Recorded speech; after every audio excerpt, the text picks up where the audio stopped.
이제 그 추수감사절을 우리 한 주간도 아닌 이제 뭐 며칠 이렇게 앞두고 있고요. 뭐 벌써 이제 그 여러 곳에 가면 크리스마스 추리를 만들어 놓고 성탄을 이렇게 기다리는 많은 사람들이 있습니다만은 늘 그 성탄절이 되면 우리가 떠오르는 또 성경에 기록되어 있는 여러 가지 이야기들이 있습니다. 이제 그 중에 하나가 이제 동방박사 이야기인데요. 여러분 동방박사가 몇 명인가요? 세 명. 그 성경에는 그렇게 기록이 되어져 있어요. 근데 이제 그 성경 동화, 성경에는 기록되어져 있지 않지만 성경의 동화 같은 그런 얘기가 있는데 네 번째 동방박사가 있었다. 뭐 이렇게 이제 성경 동화에 그런 이야기가 있습니다. 이 내용이 뭐냐면 그 알타반이라고 하는 이제 그 동방박사가 있었대요. 네 번째 동방박사였는데요. 뭐 똑같이 동방박사라고 하는 사람들이 별을 보고 연구하는 사람들이죠.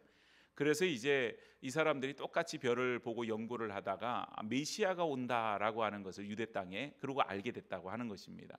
그리고는 이제 함께 모여서 우리가 메시아를 만나러 가자 그리고 약속을 했는데 이 네 번째 동방박사인 알타반이라고 하는 사람이 그 약속 시간 약속 장소에 오다가 어떤 사람이 자기에게 그렇게 간절하게 도움을 요청하라 하더래요. 그래서 그 도움 요청하는 것을 외면하고 뿌리칠 수가 없어서 그 사람의 그 어려운 것을 도와주다가 그만 그 세 명의 동방 박사들과의 만남 시간과 그 모든 것을 지키지를 못했답니다. 그래서 세 명의 동방 박사들은 이 알타반 네 번째 동방 박사가 오는 것을 기다리다가 못 기다려서 그리고 먼저 출발을 하게 되었고 뒤늦게 와 보니까는 없는 거예요. 그래서 이 사람이 이 알타반이라고 한 네 번째 동방 박사가 생각을 했대요. 내가 혼자서라도 메시아를 만나러 가야지. 그리고는 이제 본인도 별을 연구하는 사람이니까 별을 보고 쫓아서 예수님을 이제 그 만나기 위해서 이렇게 출발을 했는데 묘하게도 이 사람이 가는 곳곳마다 자기에게 도움을 요청하는 사람을 만나게 됩니다. 그러니까 이 사람이 그때마다 갈등을 느끼는 거예요. 내가 이러다가는 이 나신 예수님 그 구세주를 메시아를 만나지 못하게 될 건데 이 사람을 돕고 이 어려운 사람을 돕고 내가 정말 예수님 만나는 것을 포기해야 되나? 메시아 만나는 걸 포기해야 되나? 아니면 이 돕지 말고 나에게 도움을 요청하는 사람을 아주 매정하게 뿌리치고 그리고는 메시아를 쫓아서 내가 만나기 위해서 가야 되나? 늘 그런 이제 고민에 부딪히겠다고 하는 것입니다. 근데 이 사람이 결국은 결정을 했어요. 내가 메시아 만나는 것을 포기하고 이 사람들을 도와야 되겠다. 그리고는 그 자기에게 도움을 요청하던 사람들을 도와서 이제 도움을 주고 결국은 이 사람은 메시아를 예수님을 만나지를 못하게 되고 그래서 뭐 성경에 세 명의 동방박사만 기록되었다. 이런 이제 동화입니다. 이게 성경하고 똑같은 얘기로 생각하시면 안 돼요. 동화예요. 그런 얘기가 있어요. 그러면 여러분 이 이야기 속에서 한번 생각해 볼까요? 이 네 번째 동방박사라고 얘기했던 그 알타반이라고 하는 사람은 예수님을 만났을까요? 못 만났을까요? 이 사람은 예수님을 분명히 못 만났다 그랬어요. 그래서 정말 못 만난 거냐? 이렇게 생각해 보면 우리가 말씀 가운데 나와 있는 것처럼 어린 소자 하나라도 그에게 그 말 그대로 냉수 한 그릇 준 것이 곧 나에게 한 것이다라고 하는 주님의 말씀처럼 오늘 이 사람은 직접적으로는 예수님을 못 만났을 수도 있지요. 그러나 이 사람은 결국은 자기에게 도움을 요청했던 수많은 사람들을 돕는 가운데에서 바로 주님께서 그 사람들의 모습을 통하여서 그 알타반과 만나 주셨다라고 하는 그런 측면에서 예수님을 만났다 이렇게 말을 할 수 있습니다. 오늘 여러분 예수님은 우리 주님은 어느 시간 어느 공간 뭐 어떤 일 이런 어떤 특정한 그것에 이렇게 매여서 그 안에서만 우리가 만날 수 있거나 그 안에서만 역사하시는 분은 분명히 아니신 줄로 압니다. 지난번 한번 말씀드렸듯이 예수님은 사람은 이렇게 선을 정해놓고 그 선 안에서 우리가 움직이고 행동하지만 예수님은 어때요? 그 선을 넘으시는 분이세요. 그래서 예수님께서는 우리가 정해놓은 선 안에서만 계시는 분이 아니기 때문에 예수님은 어느 장소이거나 어느 시간대나 우리는 예수님을 만날 수가 있지요. 오늘 그러기 때문에 우리는 때로는 예수님이 하시는 일들 또 하시는 말씀을 통하여서 우리의 생각과 우리의 상식으로만 예수님의 말씀을 판단해서는 안 될 줄로 압니다. 오늘 바로 본문 말씀이 그와 같은 말씀이라 이렇게 볼 수가 있죠. 오늘 말씀의 내용은 여러분들이 너무 잘 아는 말씀이에요. 부자 청년에 관한 그런 말씀이죠. 그런데 이 말씀을 읽을 때 여러분 어떠세요? 마음에 부담을 느끼십니까? 아니면 그냥 아무렇지도 않게 읽으세요? 저는 이 말씀 볼 때마다 굉장히 부담을 많이 느꼈었어요. 왜냐하면 오늘 예수님께서 이 부자 청년에게 21절에 뭐라고 말씀하시냐면 내가 온전하고자 할진대 가서 내 소유를 팔아 가난한 사람에게 주라. 그리하면 하늘에서 보화가 내게 있으리라. 그리고 와서 나를 따르라. 이렇게 말씀하세요. 목사라고 하는 이 직책 자체가 뭐 여러분들하고 다르게 전적으로 교회에서 또 사역자로서 그 일들을 감당하게 되기 때문에 내가 어느 선까지 뭘 어떻게 하고 주님을 따를 수 있을까? 내가 가지고 있는 재물 뭐 그것이 많은 것이 아니라 할지라도 그걸 팔아서 다 가난한 사람에게 주고 그리고 나서 나를 쫓으라 말씀하시는데, 그렇다면 재물을 소유하는 것 자체가 이게 죄가 되고 문제가 되는 거나 이런 이제 생각 그리고 부담이 오더라고요. 그런데 오늘 말씀을 통해서 다른 측면에서 한번 생각을 해보게 되었어요.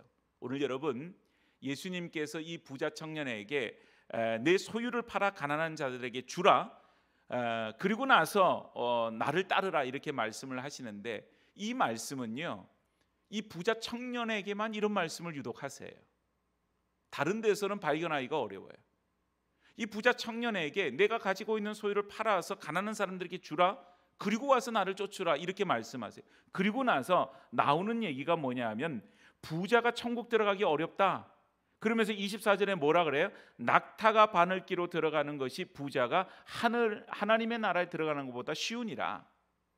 여러분, 낙타가 바늘기 들어가는 것은 쉽습니까? 그거는 어떤 일이에요? 그 불가능한 일이에요. 낙타가 어떻게 바늘길을 들어가겠어요? 그런데 부자가 천국 들어가는 거는 그거보다 더 어렵대요. 그러면 여러분, 부자가 되어 천국에 들어가는 것은 어떻다는 얘기입니까? 그 불가능하다는 얘기예요. 그래서 이 부자라고 하는 것이 누구냐? 돈이 얼만큼 있어야 부자냐? 뭐 이런 걸 가지고 이제 이 말씀을 어떻게 해석해야 되느냐? 뭐 그렇게 따지는 경우도 있어요. 그런데 가만히 생각해 보세요, 여러분. 우리가 만약에 부자라고 하는 것이 한 3억쯤 한번 생각을 해봐요. 뭐 3억 가지고도 요즘 부자라고 얘기 못 하겠지만 하여튼 그 뭐 기준을 한번 그렇게 정해 보자고요. 그러면 3억을 가지고 있으면 부자다 이렇게 생각하면, 그러면 소유의 개념이라면 3억 가지고 있으면은 어디를 못 가요? 천국에 못 가요. 소유의 개념이라면 그렇단 말이에요. 그러면 여기에 앉아 계신 분들 중에 아마도 어떤 분들은, 아마 많은 분들은 천국에 못 들어가게 될 겁니다. 소유의 개념이라면. 자, 그렇다면 이렇게 한번 생각을 해보죠. 2억 9,990만 원을 가지고 있으면 천국에 들어가고 3억 가지고 있으면 천국에 못 들어간다. 부자의 개념을 소유의 개념이라고 본다면, 그런 말로서 해석이 된다면 그건 너무 이상한 얘기 아니겠어요? 굉장히 이상한 얘기일 겁니다. 단지 소유가 10만 원 더 많은 것 때문에 내가 천국에 못 들어가, 이렇게 되면 이 말씀의 해석을 이상하게 하고 있는 거죠. 자, 그렇다면 다시 처음으로 돌아가서 오늘 이 사람, 이제 부자 청년이죠. 16절 말씀에 와서 뭐라고 묻는지를 한번 보세요. 16절에 보니까 어떤 사람이 주께 와서 이르되 선생님이여 내가 무슨 선한 일을 하여야 영생을 얻으리까? 지금 이 사람이 영생을 얻는데, 영생을 얻는다고 하는 것은 천국에 들어가는 거잖아요.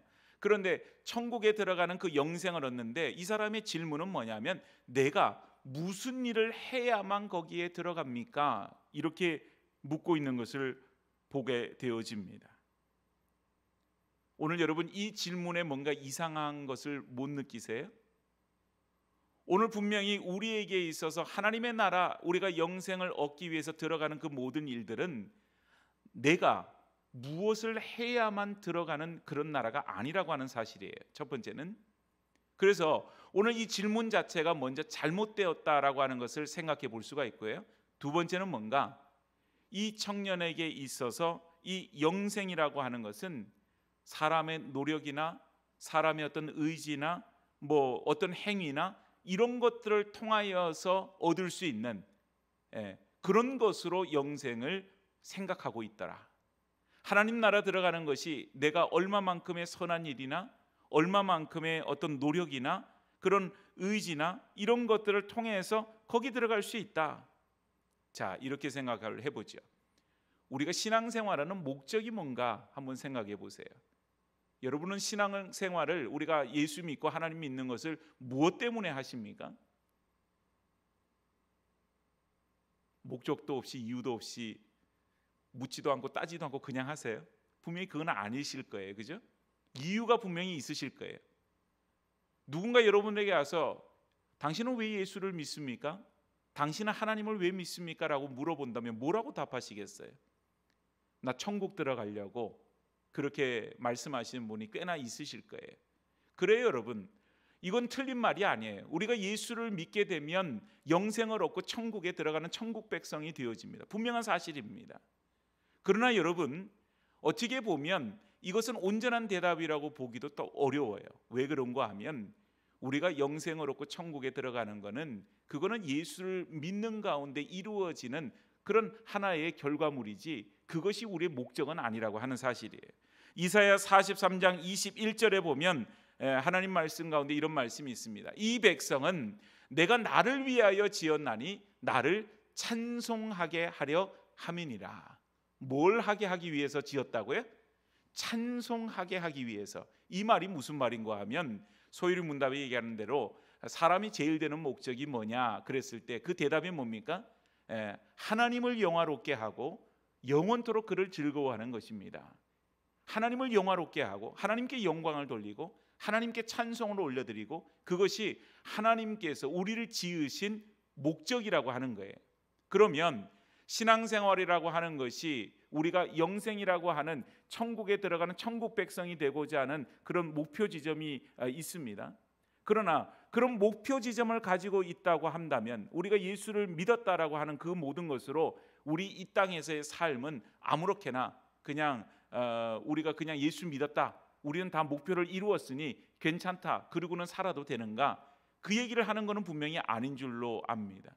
그러니까 여러분, 우리의 삶의 목표는 이 땅에서 그 예수 잘 믿고 그리고 나중에 주님 부르시는 그때에 하나님 앞에 가는 천국 백성이 되는 거, 그것이 우리의 목적지지만 이 땅에서의 삶이 하나님을 찬송하고 하나님을 영화롭게 하고 하나님 기쁘시게 하는 그런 삶을 살아가는 것이 우리에게 이 땅에서의 삶, 하나님 앞에 영광 돌리며 살아가는 삶, 그것이 우리에게 이 땅에서의 목적이 되어진다고 하는 사실이에요. 그래서 오늘 우리에게 있어서 이 질문에 대한 이 대답, 그것을 우리가 가만히 생각을 해보면 17절에 예수님이 이렇게 대답하세요. 어떻게 해야지 영생을 얻는다 이렇게 말을 하지 않고 어찌하여 선한 일을 내게 묻느냐, 이 선한 일은 오직 한 분이시니라 내가 생명의 땅에 들어가려면 계명을 지켜야 된다 이렇게 말씀하세요. 그래서 어느 계명이니까 그랬더니 예수님께서 여기에 18절에 뭐라 그래요? 살인하지 말라, 간음하지 말라, 도둑질하지 말라, 거짓 증언하지 말라, 내 부모를 공경하라, 내 이웃을 내 자신과 같이 사랑하라 하신 것이니라. 이건 무슨 계명이죠? 10계명에 사람 사이에서 지켜야 되는 그런 절반의 계명에 해당이 되는 그런 계명이에요. 그래서 이 10계명을 예수님이 얘기를 합니다. 10계명에 대한 얘기를 해요. 그런데 오늘 이 10계명에 관한 얘기를 할 때에 청년이 하는 말이 이르되 이 모든 것을 내가 지키었사온데 아직도 뭐가 부족합니까? 이렇게 물어요. 그랬더니 예수님이 하시는 말이 내 소유를 팔아 가난한 사람에게 주고 그리고 와서 나를 따르라 이렇게 말씀하시거든요. 율법적인 것을 다 알아요. 어렸을 때부터 지켰어요. 그런데 오늘 이 10계명만으로 부족하니까 또 하나의 계명을 지켜라, 예수님의 말씀은 이게 아닌 것입니다. 오늘 우리에게 주님의 말씀은 21절 말씀의 그대로예요. 온전하고자 할진대 내 소유를 팔아 가난한 자에게 주라, 그리고 나서 나를 따르라. 여러분, 이게 무슨 말이에요?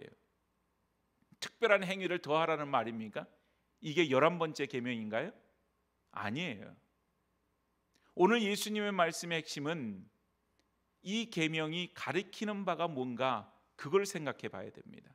이 계명은요 11계명이 아니고 내 소유를 팔아 가난한 자들에게 주고 그리고 나를 따르라, 이 11계명이 아니에요. 이 계명은 따지고 보면 제1계명입니다. 여러분 10계명 중에 1계명이 뭘까요? 1계명 모르세요? 1계명 첫 번째 계명 뭘까요? 나 외에 다른 신을 내게 두지 말라. 나 외에 다른 신을 내게 두지 말라. 이 말의 의미는 뭡니까? 하나님만을 전적으로 섬겨라, 그 얘기잖아요.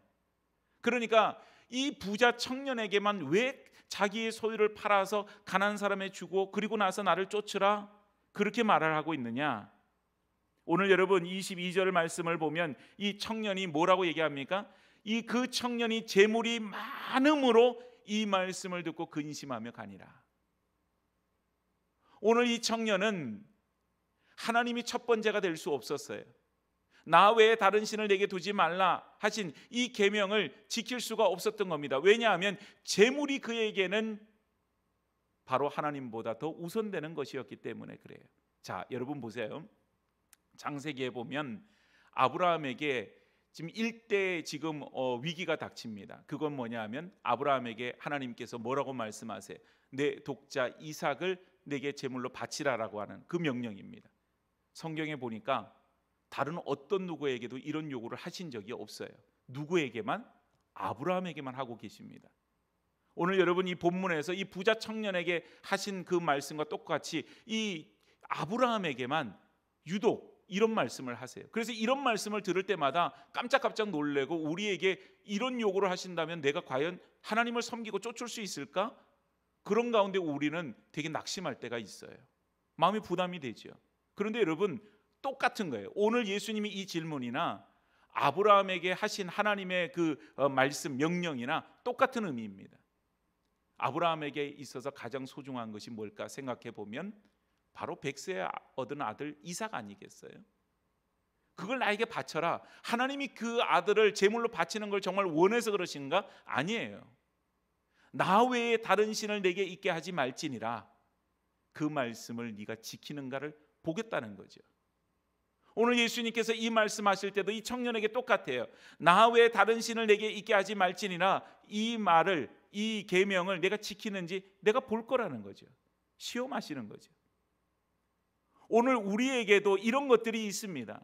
내가 놓지 못하는 것들, 나에게서 가장 하나님보다 더 어떻게 보면 귀하게 여기는 것들, 하나님이 나에게 그것을 향하여서 그것 내려놓고 나를 지켜라, 나를 섬겨라 이렇게 말씀하실 때 아브라함처럼 정말 이삭을 데리고 모리아 땅에 있는 한 산으로 가서 그를 제물로 바치고자 하는 그런 헌신과 순종으로서 그 시험을 통과할 것인가? 아니면 오늘 이 부자 청년처럼 그에게 있어서 재물이 많음으로 근심하며 떠나갔다 그 시험을 통과하지 못할 것인가? 그런 것이죠. 그래서 여러분 그렇게 생각해 보면 오늘 우리에게 있는 재물의 문제가 우리가 하나님 나라 들어가고 주님을 쫓는데 아무런 문제가 안 돼요. 물론 어떤 사람에게는 문제가 됩니다. 재물을 귀하게 여기고 하나님보다 더 목숨처럼 귀하게 여기는 사람은 그 재물이 문제가 될 수 있어요. 그런데 내가 어떤 것보다도 하나님을 섬기는 일에 있어서 이게 문제가 안 되면 문제가 안 되는 거예요. 그런데 다른 것이 문제가 될 수도 있겠죠. 사랑하는 여러분, 오늘 주님께서는 일부를 말씀하지 않고 전부를 말씀하세요. 우리가 하나님을 섬기는 자세가 여기에 있습니다. 하나님을 섬기는 적에는 항상 그렇죠. 재물과 하나님을 겸하여 섬길 수가 없느니라. 우리의 헛된 욕심은 항상 그래요. 이 두 가지 사이에서 두 가지를 어떻게 다 해보려고 발버둥을 치는 거예요. 그러다 보니 믿음도 제대로 지키지를 못하고 세상적인 것도 제대로 얻지 못하는 그런 구렁텅이에 빠질 때가 있습니다. 오늘 우리가 전적으로 하나님을 섬기게 될 때 과연 하나님은 우리의 가진 모든 것을 다 취하시고 말 그대로 우리에 있는 것을 빼앗으시고 그리고 나서 잘했다 그렇게 칭찬하신 분이 아니라고 하는 사실이에요. 아브라함이 이삭을 제물로 바치려고 할 때 하나님은 어떻게 하셨습니까? 아브라함아, 아브라함아, 내가 내 독자 이삭이라도 아끼지 않는 것을 내가 알았다. 하나님 말씀하시죠. 만일 이 청년이 예수님 말씀을 따라서 자기 가진 것을 다 팔아서 가난한 사람에게 주고 예수님을 쫓고자 하는 진정한 마음이 있었더라면 예수님께서 과연 그 사람의 소유를 다 뺏었을 것인가? 저는 그렇게 보지 않아요. 오늘 여러분, 우리에게 하나님을 섬긴다라고 하는 것은 부분적인 섬김도 아니에요. 세상과 하나님을 동시에 어떻게 해보겠다고 하는 그 어리석음도 아니에요. 우리의 온 마음을 다해서 하나님을 섬기는 것, 그것이 바로 하나님이 기뻐하시는 일인 줄로 믿습니다. 오늘 여러분, 우리에게 있어서 가장 귀한 것들이 뭐가 있을까요? 우리가 가장 귀한 것들은 하나님 앞에 내어놓지는 못하는데 그러면서 종교적인 의무들은 지키려고 해요. 주일이 되면 교회를 나옵니다. 내가 섬겨야 될 자리에서 이것저것을 섬기는 일에는 최선을 다해서 그 일을 감당하고자 합니다. 말 그대로 십계명에 있는 모든 계명을 지키기 위해서 애썼던 그런 부자 청년처럼 오늘 여러분, 부자 청년이 정말 말로써 이 모든 것을 내가 지켰는데 아직도 무엇이 부족합니까? 라고 그렇게 물어봤을 때 진짜 그 사람이 그냥 이런 사람이 어디가 있어? 이 십계명을 다 지킬 수 있는 사람은 없어. 그렇게 여러분 생각하세요. 아마도 이 청년은 그걸 지키기 위해서는 열심히 노력했을 거예요. 아마 비교하자면 예수님의 제자들보다 더 노력했을지도 몰라요. 그런데 여러분, 예수님의 제자들은 모든 것을 버려두고 예수님을 쫓았습니다. 그러나 그 부자 청년은 그렇게 할 수 없었어요. 어떻게 보면 계명을 지키는 데 있어서는 제자들보다 이 청년이 더 뛰어났을 수도 있어요. 그러나 주님께서 인정하시고 또 성경에서 인정하는 것은 그 부자 청년의 삶이 아닌 제자들의 삶이었습니다. 사랑하는 여러분, 오늘 우리가 주님을 섬기는 마음은 온 마음을 다해서 주님을 섬길 수 있어야만 합니다. 부자 청년의 모습처럼 우리가 가지고 있는 여러 가지 종교적인 규례들을 지켜가면서 내 종교적인 의무를 다한 것으로 하나님 섬겼다고 착각하면 안 되고, 비록 그거 좀 못 지킨다 할지라도 내가 전심을 다하여서 하나님 사랑하고 하나님 섬기는 것, 그것이 바로 하나님이 기뻐하시는 인생이 되어진다고 하는 사실이에요. 오늘 여러분, 이 부자 청년의 중심은요, 하나님이 아니에요. 부자 청년의 중심은 자기 자신입니다. 아브라함의 중심은요, 하나님이었어요. 하나님이었기 때문에 하나님 앞에 독자 이삭, 백세에 얻은 아들 이삭, 그 이삭을 바침에 거리낌이 없었어요. 오늘 우리의 중심은 누구입니까? 하나님이신가요? 아니면 여전히 내가 내 삶의 중심이 되어 내가 여러 가지 것들을 조정하고 판단하고 그리고 우리가 신앙생활을 하고 있나요? 사랑하는 여러분, 오늘 이 부자 청년의 얘기는 우리에게 물으시는 그런 질문일 수 있습니다. 주님, 내가 주일을 몇 번을 지켜야지 영생을 얻겠습니까? 내가 11조와 기타 헌금들을 얼마나 하나님 앞에 드려야지 영생을 얻겠습니까? 그것으로는 영생 얻을 수 없지요. 내가 전적으로 주님을 사랑하고 주님을 섬기고 주님 앞에서 살아가는 인생이 될 때 하나님이 우리를 인정하시고 그 삶이 하나님 앞에서 영생을 얻는 삶, 천국 백성으로 들어가는 그런 삶이 되어질 줄로 믿습니다. 오늘 부자는 천국에 들어갈 수 없다 그랬어요. 소유의 문제가 아닌 우리 마음 중심에 주님을 섬기지 않고 세상적인 것으로 우리의 심령을 꽉 채우게 되고 하나님보다 더 우선되는 것이 있어서 나 외에 다른 신을 섬기지 말라, 그 말씀을 우리가 지키지 못하게 되면 우리는 천국 백성 될 수 없습니다. 오직 하나님의 은혜로 천국 백성이 되는 것처럼 이 세상을 살아가면서 하나님의 은혜를 날마다 기억하며 그 은혜 속에서 우리의 심령의 중심을 하나님께로 내어드리고 하나님이 내 삶의 중심이 되어서 하나님만을 온전히 섬기는 주님의 백성들이 되어지기를 주의 이름으로 축복합니다.